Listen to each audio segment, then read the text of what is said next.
Happy Sunday. I hope everyone has enjoyed this lovely holiday weekend.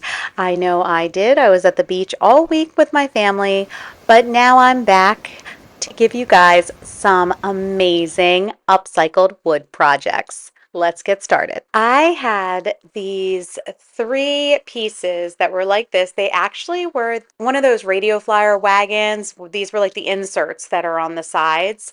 And I pulled them off of the wagon, and this was at the Goodwill bins, and I drilled holes in those two top portions. I then painted the entire piece in white. I had poured several of these IOD molds. This is the Toadstool mold by IOD, and I separated them into four different groups because I would like a variety of color on this little sign I'm creating. Two of them that are currently painted in like a terracotta color, I'm going over that in a copper. This is Pennies from Heaven, Liquid Patina by DIY, and those two will be in that color. The next set of four mushrooms will be painted in Marquee by DIY. I then paint the other two that you see right above where I'm painting. Those will be in Gypsy Green by DIY, and then the long ones that are barely in frame, they will be painted with weathered wood by DIY. All of the bases of these mushrooms were painted with, oh my gosh, I'm trying to remember right now. Bedford, thank you. Bedford by Fusion. Also, I did not catch this on camera, but on the under part of the largest red mushroom, I did a watered down weathered wood on that. So I wanted it to have a little bit of variance in color. I didn't want it to be that dark brown that weathered wood gives off. So I did water it down a bit, and it's gorgeous. You'll get to see it at the end because I did not catch myself painting it, but it's just a very watered down bit of weathered wood.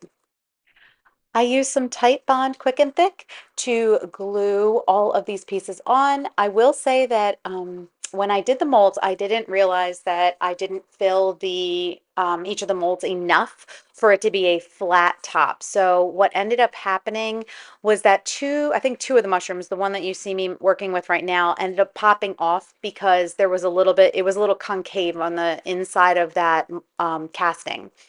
What I had to do was I went back in with some hot glue to almost like fill it in a little bit and have it meet around the edges, and that ended up working out beautifully.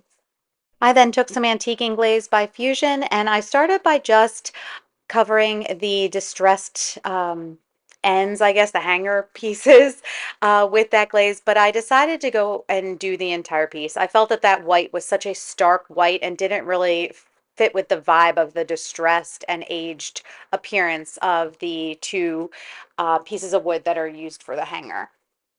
I set it aside to dry, and then once everything was dry, I took some thicker twine that I had recently picked up at Walmart. This was something that I hear Sonnet from Sonnet's Garden Blooms talk about all the time, and I was so excited that I was right near a Walmart when I was on vacation. So I tied it on both ends, and here's a look at the finished project.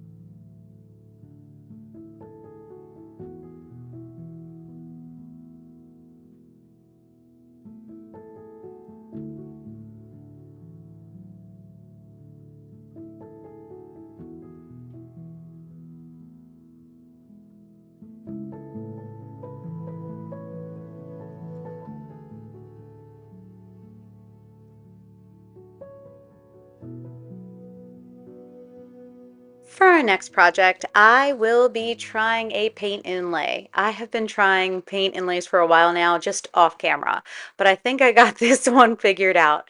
I have a piece of scrap wood underneath this inlay. This is the Lattice Rose inlay. It's one of the paint inlays from the newest release.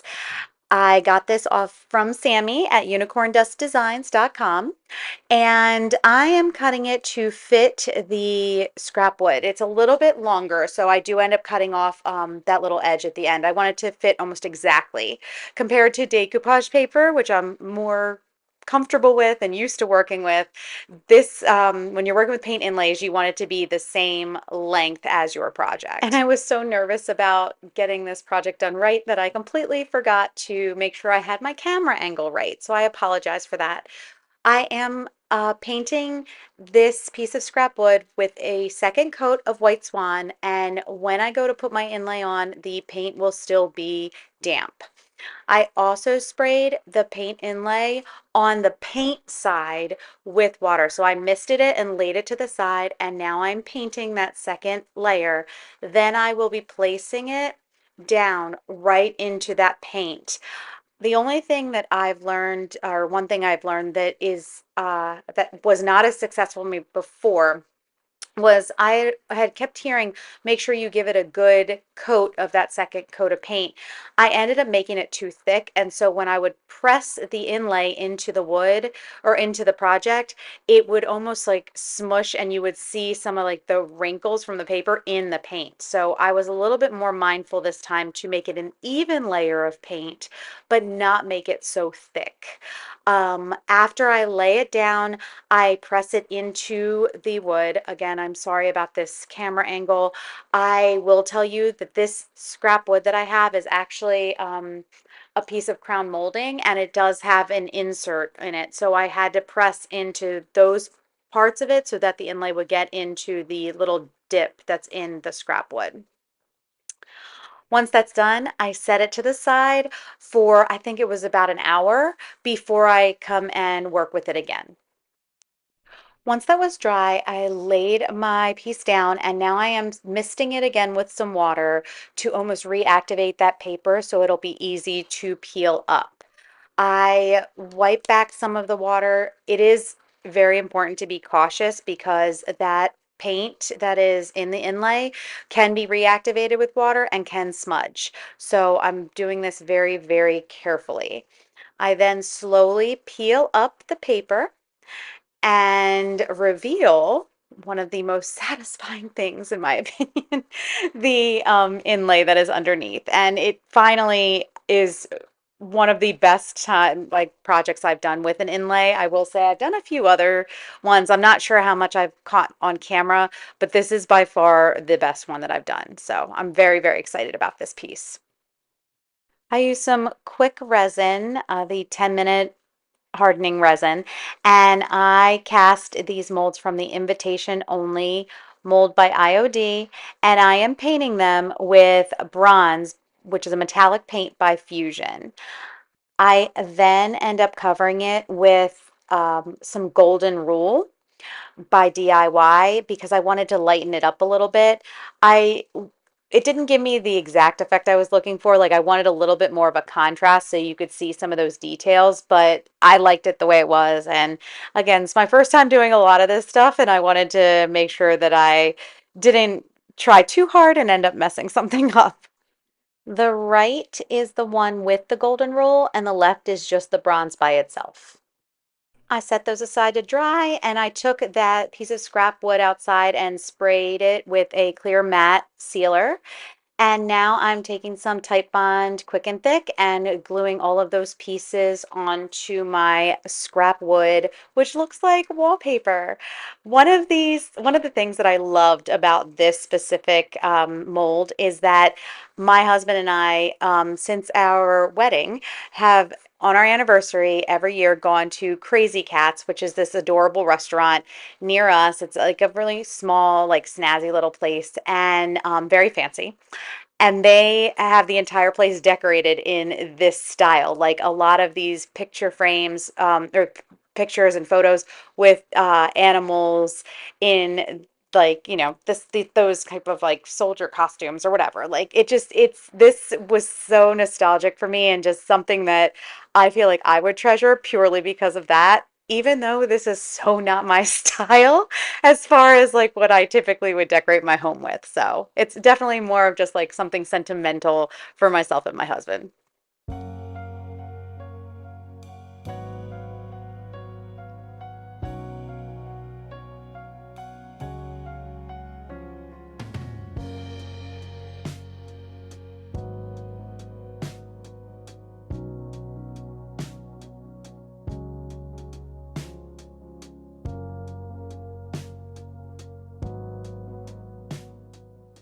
So I get back from vacation and look what came. My Maker's Box by Sonnet. I absolutely had to use these in projects this week. So you will see me use all three of the decoupage paper, the two decoupage papers, and then the one by the painted photographer. I'm very excited to show you what I created with these. All right, I had this white sign that I had painted. It was originally a like bright blue, and so I'd painted it and gotten it all prepped and then had no idea what to do with it. So I saw the clock faces from that decoupage paper and I was like, oh, I got this. I know what I'm going to do. I'm taking one of the crackle stamps by IOD and I am stamping the entire base of this piece with that crackle stamp in the color stone gray. I um, heat set it just so that it doesn't smear or wipe off, and then I prep it for the next step. I'm going to be using a variety of letter stamps by IOD. The first set is from the Letterpress stamp set. I also use some from the Typesetting stamp set, as well as the newest, I think it's the Apothecary labels set. So I am going to be stamping out this quote that I found that will go perfectly with this clock.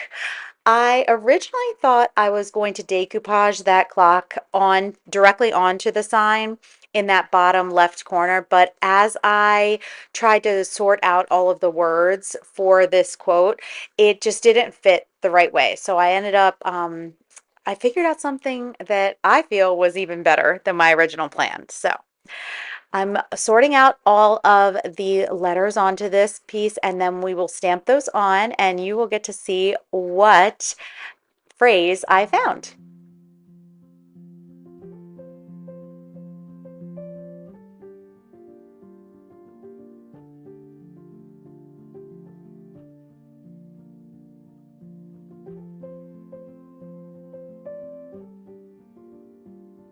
As I was stamping and looking at that piece of decoupage paper, it just felt like it wasn't going to look finished or complete.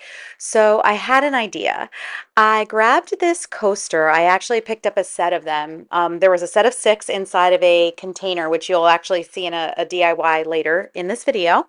And I am painting the center part with which had that really dirty looking cork in Carriage House by Fusion. I did 2 coats of the Carriage House on that middle part of the coaster, and then I took some white Swan by DIY, and I am painting the back of that clock face, the decoupage paper with the clock face. Oh my goodness. And I am going to be decoupaging it into the center of our coaster to make it look like a clock. I am then using some Gorilla Glue. This is actually construction glue by Gorilla Glue. It is a very, very thick, and I am going to be gluing it onto the top right corner of our sign. What I will say is because I am placing this on off center, it is going to throw off the ability for this to be a sign. I feel like it'll turn into more of like a shelf sitter, something that could sit like on a shelf next to a bunch of books or, just as a piece that would be on a table or, something like that rather than hanging. However, it is something that I guess like if you had some of those Velcro strips, you could use that to hang it.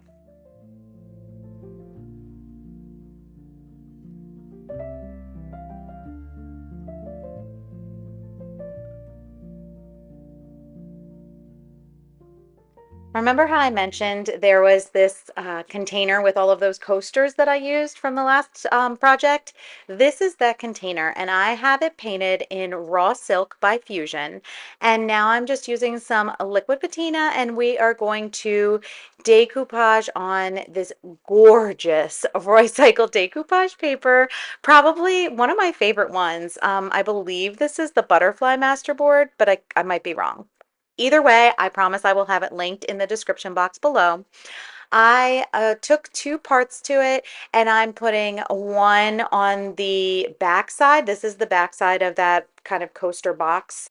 And then for the front side of this box, there were these two like little beads that were on the front in the middle. And what I ended up doing was I cut off two different parts of this decoupage paper and kind of matched them together and then created little slits around where those two little beads are. I finished the decoupage and then I painted the inside and the sides of the box in the color Everett by Fusion. And now we have this gorgeous pencil container or some other kind of utensil holder rather than a coaster holder.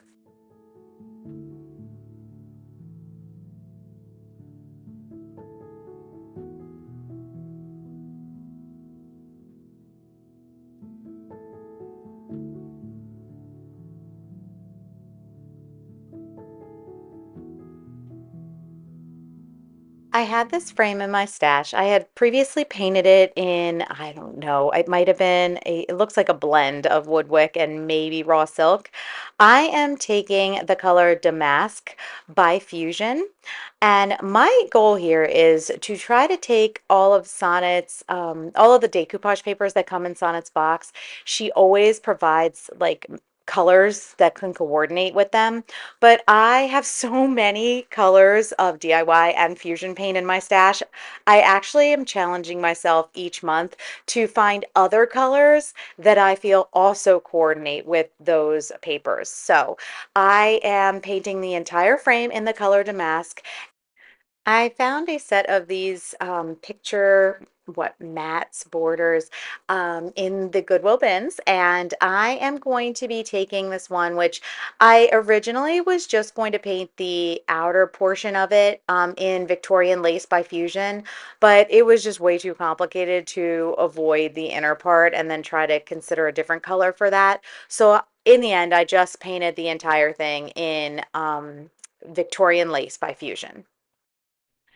I then took the Le Courier stamp set by IOD, and I'm going to stamp the entire piece on, but what you see me doing here is I am putting those two pieces to the side because I want to make sure that they are high enough and to, I guess, avoid that gap that you see at the bottom on the actual stamp set. I stamped this piece with IOD Stone Gray. I then use a mount to get those small circle stamps at the bottom right so that the entire mat is covered. Now I'm cutting out the picture from the painted photographer that I want to use, that decoupage paper, and I'm just going to tape it with some painter's tape on the back of the mat. I then took a piece of white cardboard and placed it behind the mat and that paper.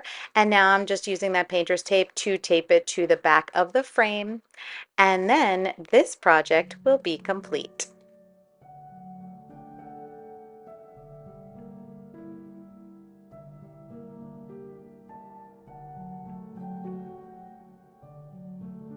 Okay, for our final project today, I have this wood wine box that I actually already in raw silk, but this is an example of what it looked like originally. It was covered in decoupage paper in like a wine, grapes, like a very, very dark and moody colors. And I was inspired by the other Rocycled decoupage paper in Sonnet's Maker's Box, and I wanted to maintain that same kind of more moody, darker colors. I'm definitely not somebody who goes in that direction when I'm crafting, but I wanted to try. I felt like a lot of what was sent this time in the Maker's Box was had a much more masculine vibe to it, and I kind of wanted to stick to that with this piece. So on the two sides of the box, I am using this decoupage paper from that set, and I'm going to be just laying it down with some liquid patina. I did spritz it very lightly just to help it lay without the wrinkles, and then I'm going to cover it while it's still damp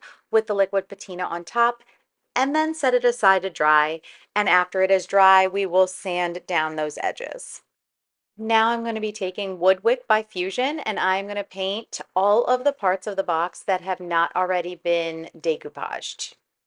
I did 2 coats of that paint, let it dry very thoroughly, and now I taped down a evenly spaced lines across the box, and I'm going to be painting with Everett by Fusion, which is that you can see it's like a grayish green, very dark grayish green color, and it creates an amazing two-tone effect. I'm super excited for you to see this.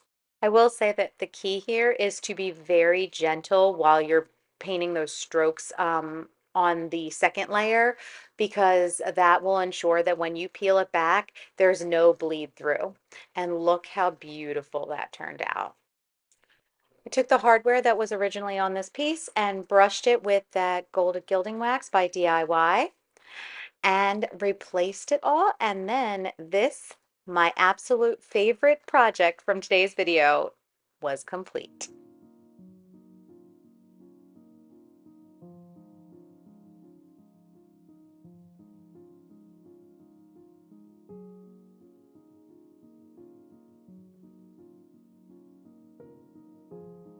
Thank you so much for joining me today. I hope you have a wonderful weekend and a great start to your week. I will see you soon.